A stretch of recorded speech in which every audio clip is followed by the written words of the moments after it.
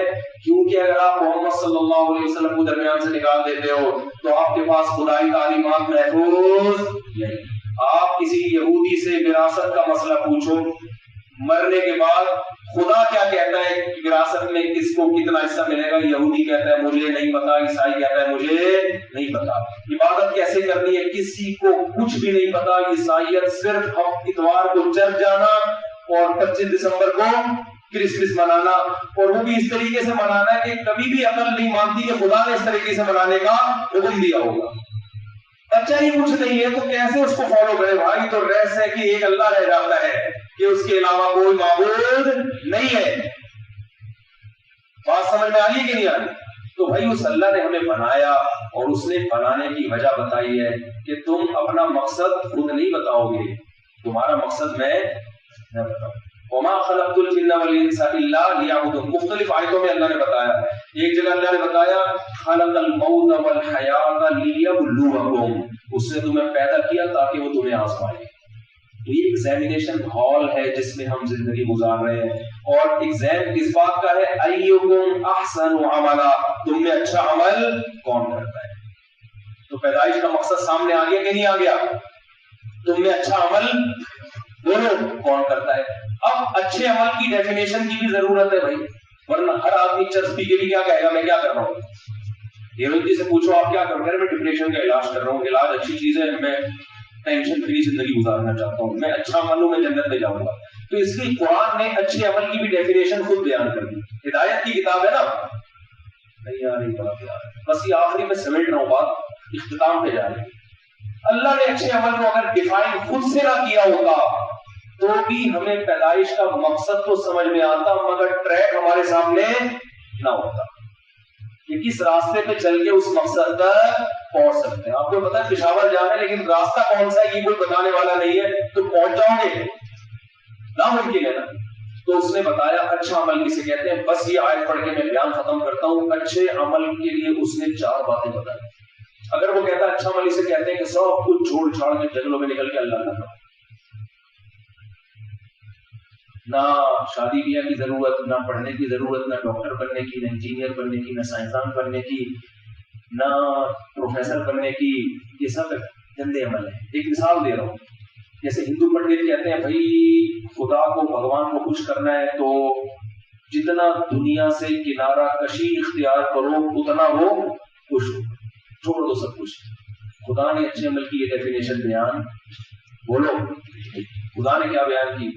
ومن اراد الآخرہ، 4 شرطیں بیان کی اللہ نے. اللہ نے کہا یہ 4 باتیں جس میں ہوں گی اس کو میں کیا کہوں گا؟ اچھا. اور اس کے لیے کامیابی کیا ہے؟ جنت. سب سے پہلا کام اس نے بتایا من اراد الآخرہ. ہر کام میں ارادہ دنیا کا نہیں کرے گا، ارادہ کس کا کرے گا؟ آخرت. کوئی بھی کام کر رہے ہو، آپ نماز پڑھ رہے ہو، آپ کسی مریض کا علاج کر رہے ہو، آپ ڈاکٹر بن رہے ہو، آپ انجینئر بن رہے ہو، آپ سائنٹسٹ بن رہے ہو، نیت کیا ہونی چاہیے؟ بولو آخرت. اس کی ایک مثال دیتا ہوں زبردست. نبی صلی اللہ علیہ وسلم نے شخص کو دیکھا درخت لگا رہے ہیں. آپ نے فرمایا کہ تمہاری عمر دیکھو اور درخت کی پھل دیکھو، بہت لمبی زندگی، اتنی لمبی لمبی امیدیں لگا رہے ہو تم دنیا سے، پتہ نہیں یہ پھل جب دے تم زندہ رہو گے کہ نہیں رہو گے. اس سے کیا پتہ چل رہا ہے؟ آپ درخت لگانے کی حوصلہ شکنی کر رہے ہیں. یہی لگ رہا ہے کہ نہیں لگ رہا؟ بھائی درخت لگا رہے ہیں اچھا بنا، بجائے ان کو موٹیویشن کی آپ صلی اللہ علیہ وسلم فرما رہے ہیں کہ تم کیا پتہ نہیں تیرے دن کل کی خبر نہیں ہے کہ زندہ رہو گے اور 5 سال بعد یہ جوان ہو کے پھل دے گا. اس اتنی لمبی لمبی سوچ رہے ہو اور موت کا کوئی پتہ نہیں ہے. تو اس حدیث سے کیا پتہ چل رہا ہے کہ گویا درخت لگانا اسلام میں پسندیدہ کام، بولنے پر گورنمنٹ نے پابندی نہیں لگائی ہے، پسندیدہ کام نہیں، بظاہر یہ لگ رہا ہے. لیکن بخاری مسلم کی متفق علیہ صحیح حدیث ہے.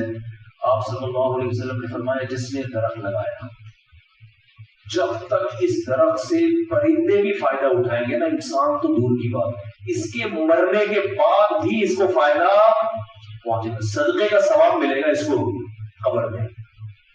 یہاں تک کہ انسان کیا پرندہ بھی آ کے کوئی کوا بھی گھونسلہ بنائے گا. کوئی انسان تو بہت بڑی چیز ہے نا, جو چرند پرند اس سے کھائیں گے نا اس کو ثواب اس کا قبر میں ملے گا.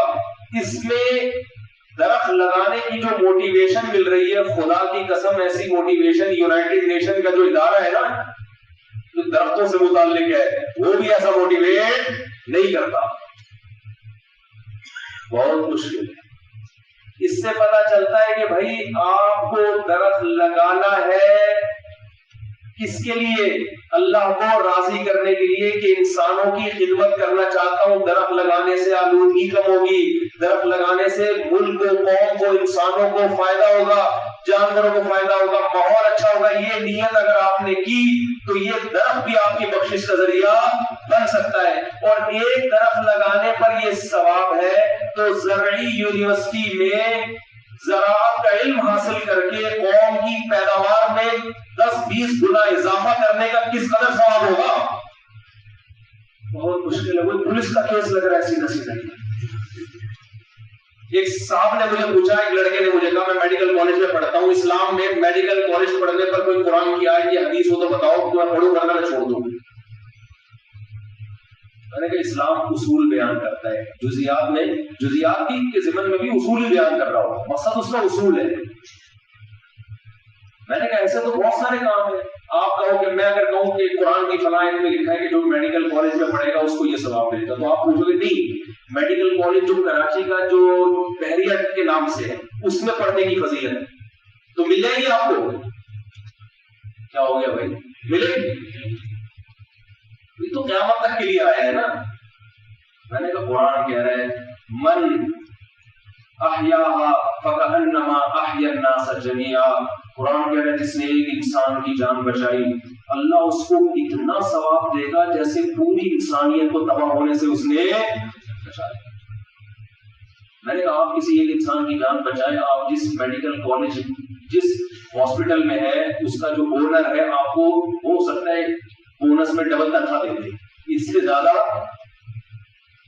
کچھ بھی نہیں دے. قرآن کہہ رہا ہے یہ میرا اتنا محبوب ہے کہ ساری دنیا کے سارے پوری نسل بچا کے اس نے, کیونکہ اللہ کے یہاں انسانوں میں فرق نہیں ہے کہ یہ الگ ہے تو وہ الگ ہے. وسیم بھائی کو بچانے کا الگ ثواب ہے تو ستار بھائی کو بچانے کا الگ ثواب. اللہ کہہ رہے تھے وسیم کو بچایا ستار کو بھی اسے بچا لے, کوئی فرق نہیں ہے, انسانیت کو بچایا. تو میں نے کہا مجھے ایک بات بتاؤ, اللہ نے یہ نہیں کہ جس نے ڈوب دینے کو بچایا, جس نے چلتے, انسانی جان بچائی.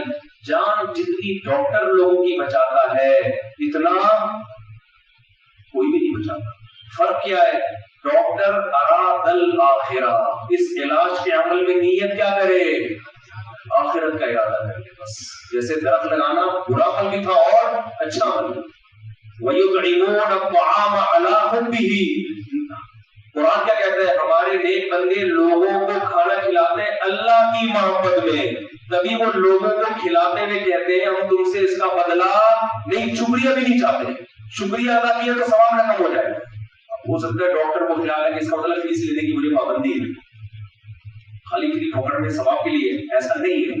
فیس لیں آپ لیکن علاج ایمانداری کے ساتھ کریں, اور نیت کیا ہو؟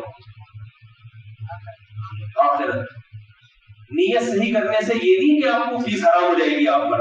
نیت صحیح کرنے کا فائدہ یہ ہوگا کہ چونکہ جب آپ اللہ کی رضا کے لیے کر رہے ہیں تو علاج میں آپ شریعت کے احکام کی رعایت کریں گے, غیر شرعی کام نہیں کریں گے.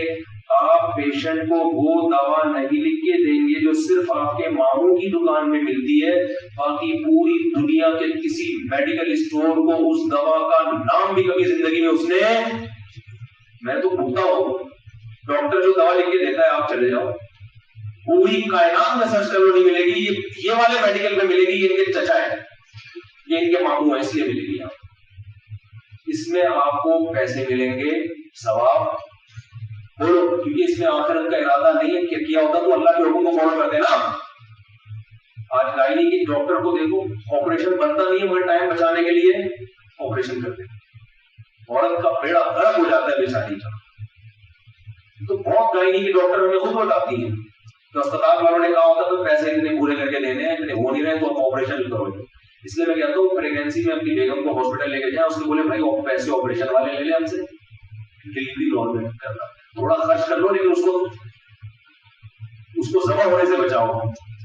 باہر ملکوں میں نہیں ہے، چائنا میں امریکہ میں اتنا آپریشن ریشو نہیں ہے، نارمل ڈلیوری ہوتی ہے۔ ہمارے یہاں پتہ نہیں کیا ہے عذاب آیا ہوا ہے۔ میں نے ڈاکٹر سے کہا یہ گائے کے بچے، بھینس کے بچے، بلی کے بچے سارے نارمل ہو رہے ہیں، انسانوں کے عذاب کیوں آیا ہوا ہے؟ کہتے ہیں ہم انسانوں کو گائے بھینس سے تعبیر کر رہے ہیں۔ میں نے کہا میڈیکل سائنس کی نظر میں انسان بھی ایک حیوان ہے، بھینس بھی کیا ہے؟ کہہ رہے آج کل خوراکیں چینج ہوگی۔ میں نے کہا بھینس کون سا دیسی گھاس کھا رہی ہے؟ وہ بھی یوریا ہی کھا رہی ہے۔ بلیاں کون سا دیسی مرغیاں کھا رہی ہے؟ وہ بھی یہی مرغیاں فالتو مرغیاں کھا رہی ہے۔ بلی کو چوہا کھلاؤ اس کے اثر نہیں ہوگا۔ یہ انسانوں پہ کیوں عذاب آیا ہے بھائی؟ تو یہ خدا کی طرف سے نہیں ہے، یہ کس کا پیدا کرتا عذاب ہے؟ ہاں کچھ کیسز ہوتے ہیں واقعی آپریشن ہو سکتا ہے اس میں، ہر دوسری عورت کے جس کے نارمل ڈلیوری ہو گئی اگلی دفعہ اس کے بھی آپریشن ہو رہا ہے۔ ہماری جو پہلے نانیاں دادیاں مائیں تھیں ان کے تو 6-6 8-8 بچے گھروں میں نارمل ہو گئے، ان کے ہسپتالوں میں جہاں ہر طرح کی کیئر ہو رہی ہے وہاں نارمل نہیں ہو رہے۔ ایک عذاب۔ تو یہ علاج ایسا ہے جس میں آخرت ڈاکٹر کے پیش نظر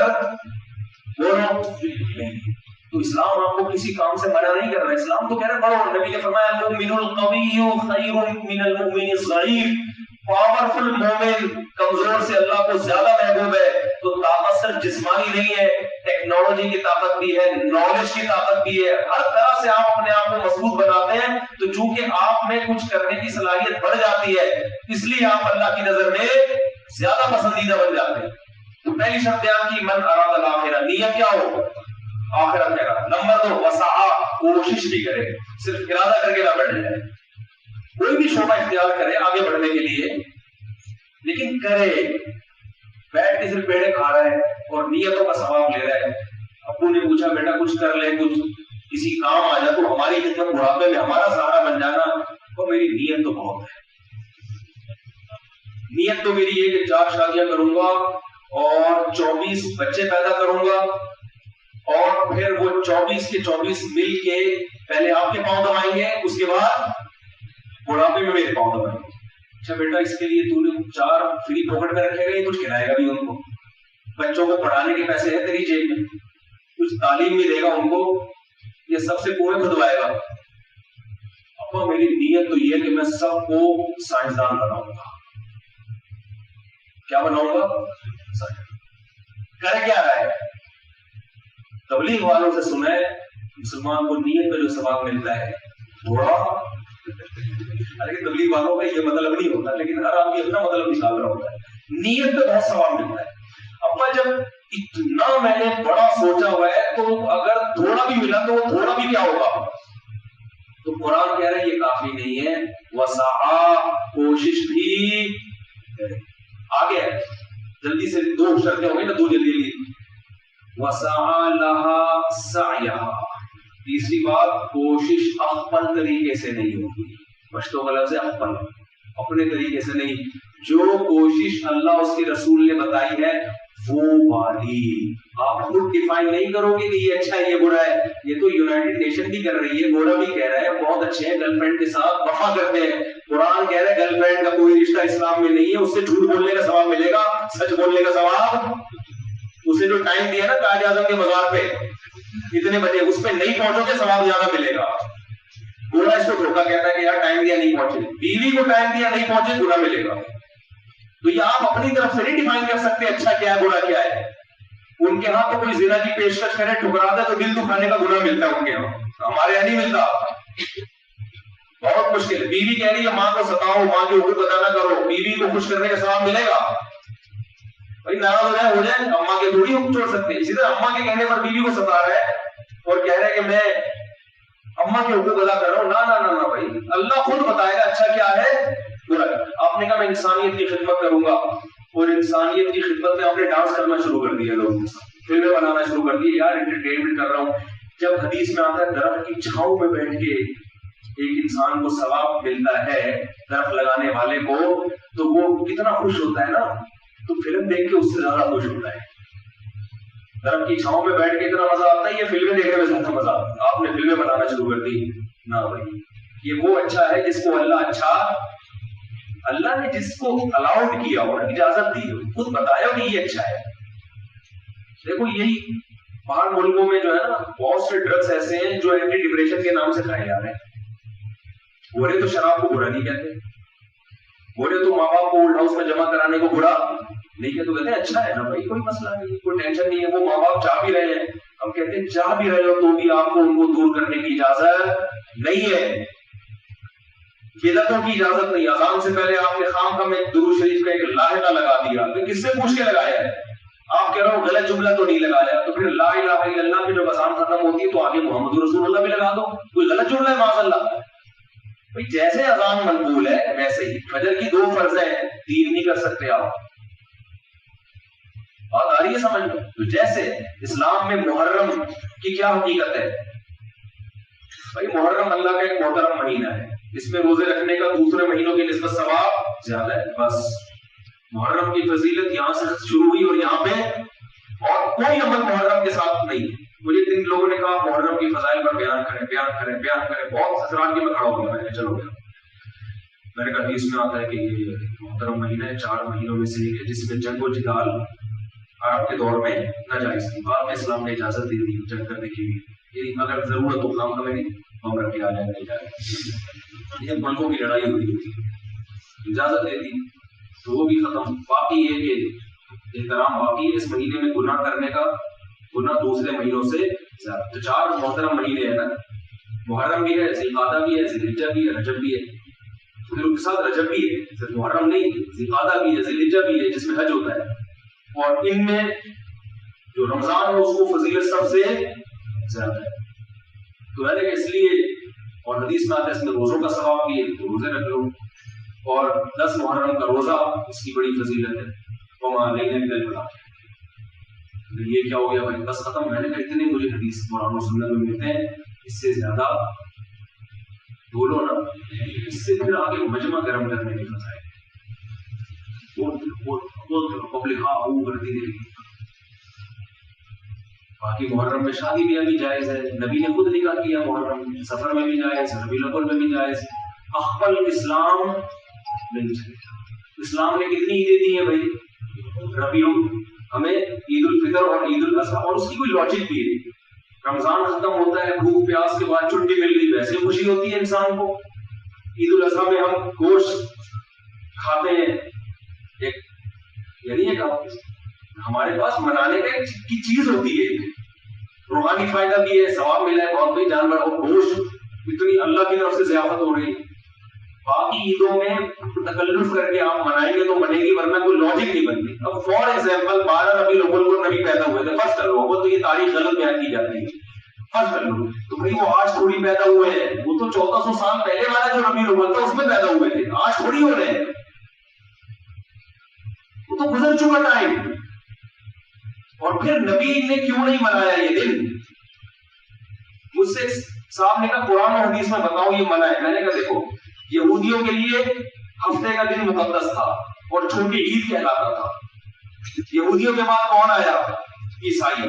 عیسائیوں کے لیے کون سا ہو گیا؟ اتوار. آج تک اس کو مقدس مانتے اور مناتے بھی ہیں. اور ہم اس کے بعد آئے، ہمارے لیے کون سا ہونا چاہیے تھا؟ پیر.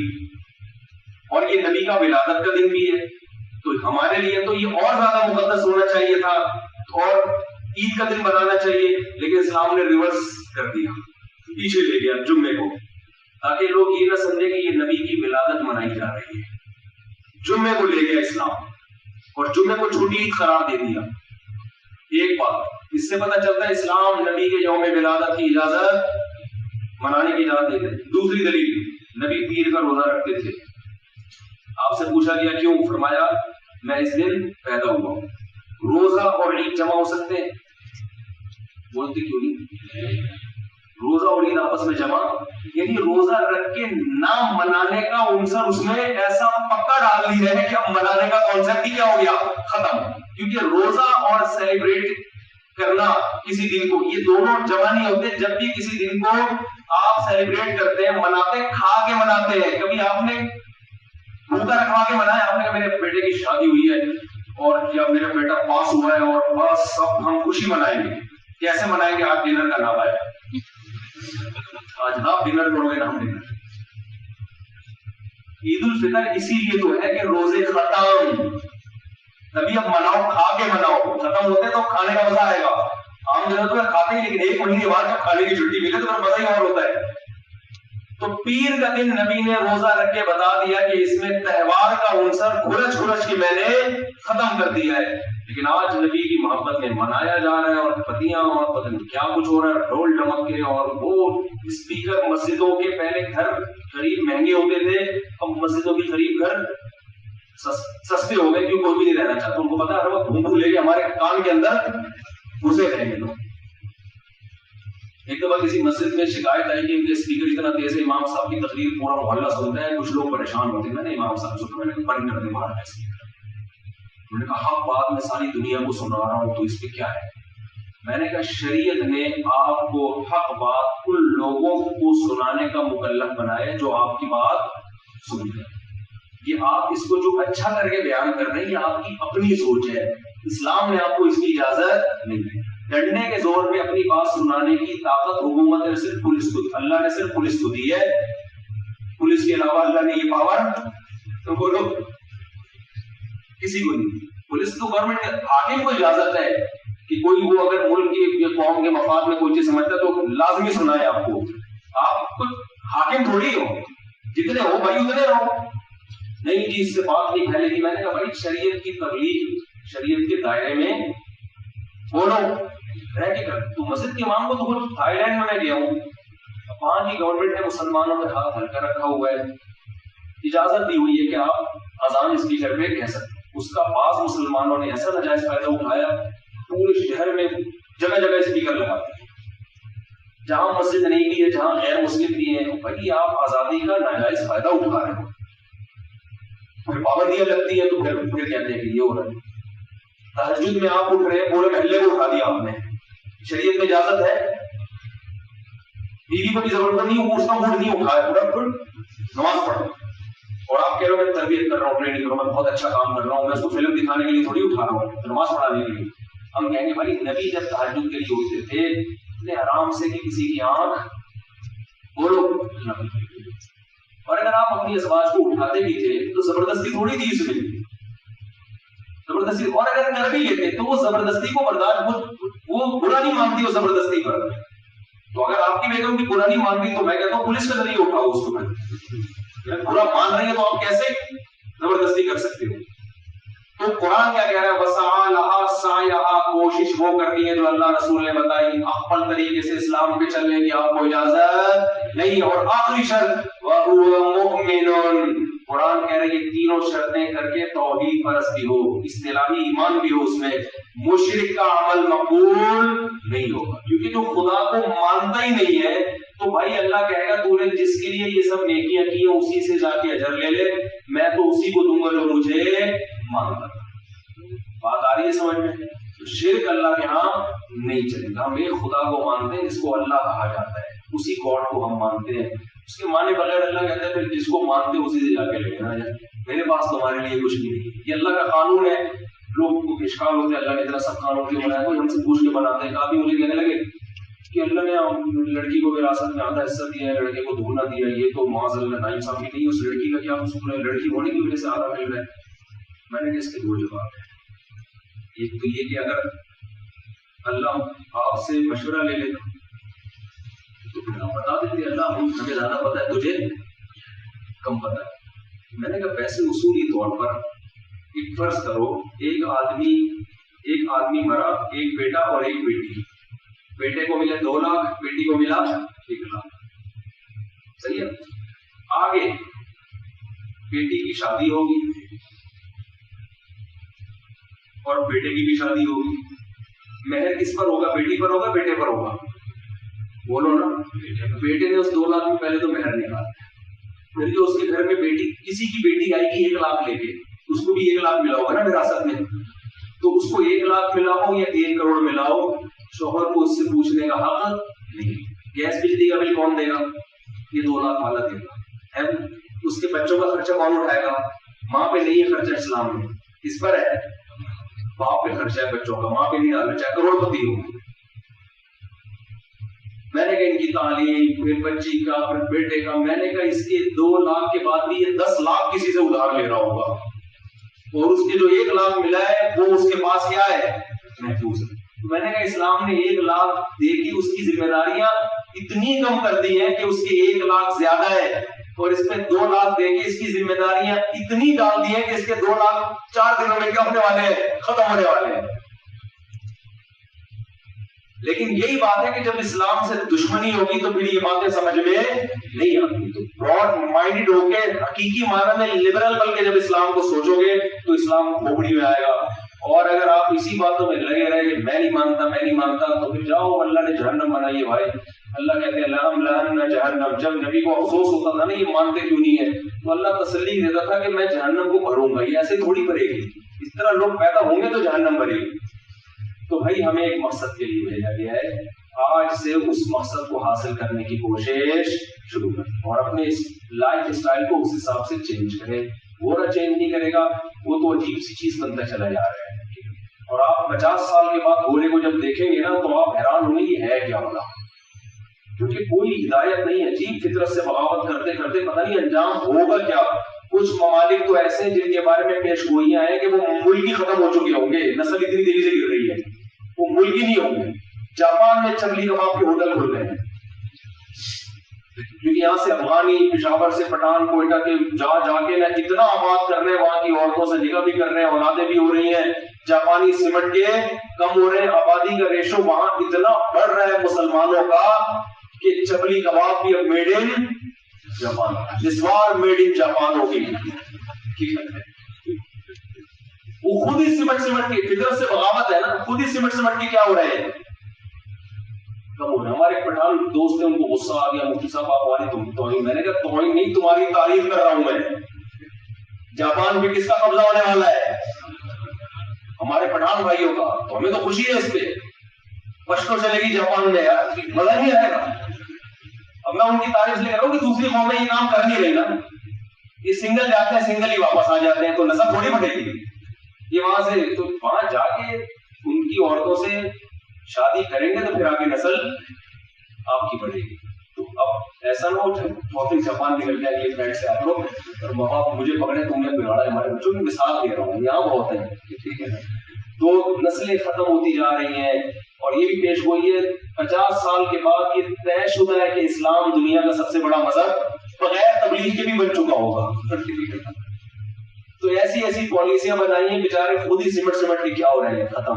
کتوں کا ریشو بڑھ رہا ہے، کتے سارے جاپان کے ہوں گے اور ایجوکیٹڈ قسم کے کتے ہوں گے، یہ شکر ہے کہ ہمارا کتے ختم ہو جائے۔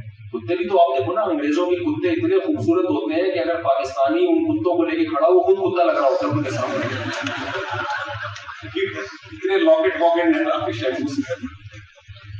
اتنے خوبصورت کتے۔ تو اللہ تعالیٰ جو کچھ ہم نے کہا، اللہ ہم سب کو اس پر عمل کرنے کی توفیق عطا فرمائے۔ کتے مت پالا کریں آپ لوگ، بہادر آباد میں نا یہ پوش علاقہ ہے، مالدار لوگ لیتے ہیں، جہاں پیسہ آتا ہے تو کتے کے ساتھ میں شو مارنے کے لیے آ جاتے ہیں۔ نبی نے فرمایا جس نے کتا پالا روزانہ اس کی نیکیاں اللہ کم کرتا رہے گا۔ کتا ضرورت کے وقت پالا جا سکتا ہے، کتا وفادار جانور ہے، اس لیے اس کی وفاداری سے اگر فائدہ اٹھا سکے تو پالے، شوقیہ مت پالے۔ حفاظت کرنی ہے، پرندے لوگوں نے چھتوں پہ پالے ہوئے ہوتے ہیں، وہ لوگ چوری کر کے لے جاتے ہیں، اس کے لیے کسی نے پالنا ہے تو ایک الگ بات ہے، وہ جائز ہے بالکل، ایک مخلوق ہے، اللہ نے ہماری خدمت کے لیے بلا وجہ کتا پالنے کی شو بازی کے لیے آپ کو اجازت نہیں۔ نہ کتوں کا کاروبار کریں، سمجھتے ہو، بلیوں کا بھی کاروبار نہ کریں۔ لوگ آج کل بلیوں کا بزنس بھی بڑھتا چلا جا رہا ہے ہمارے معاشرے میں۔ نبی نے بلی کے بزنس کو پسند، حرام نہیں ہے لیکن پسند نہیں کی۔ وجہ کیا ہے؟ اس کا کوئی فائدہ نہیں ہے نا، دل بہلانے کے لیے تو اولاد ہے۔ حلال جانوروں کا کاروبار کریں، بکریاں پالیں، دمبے پالیں، مرغیاں پالیں، یہ حلال جانور ہیں، ان میں برکت رکھی ہے، اس کا گوشت کھا سکتے ہو، اس کا دودھ پی سکتے ہو، اس کو بیچ سکتے ہو، اور کسی اچھے مقصد کے لیے آپ کو بیچ دو، کتے کو بھی سکتے ہیں، اور وہ مقصد نہیں ہے۔ بکری گائے بیچو گے اس سے فائدہ ہوگا۔ رسول اللہ صلی اللہ علیہ وسلم فرمایا مرغے کو برا مت کہو، وہ صبح نماز کے لیے جگاتا ہے، تو اس میں موٹیویشن مل رہی ہے۔ تو یہ جانور پالو بھائی، ہم نے بھی اللہ کا شکر ہے، آپ نے ویڈیو میں دیکھا ہوگا دمبا بڑا خاندانی قسم کا پالا ہوا تھا، بیچ دیا، شکر ہے، ورنہ وہ 2-3 بندے ابھی تک مار چکا ہوتا، بہت خطرناک ہو گیا تھا۔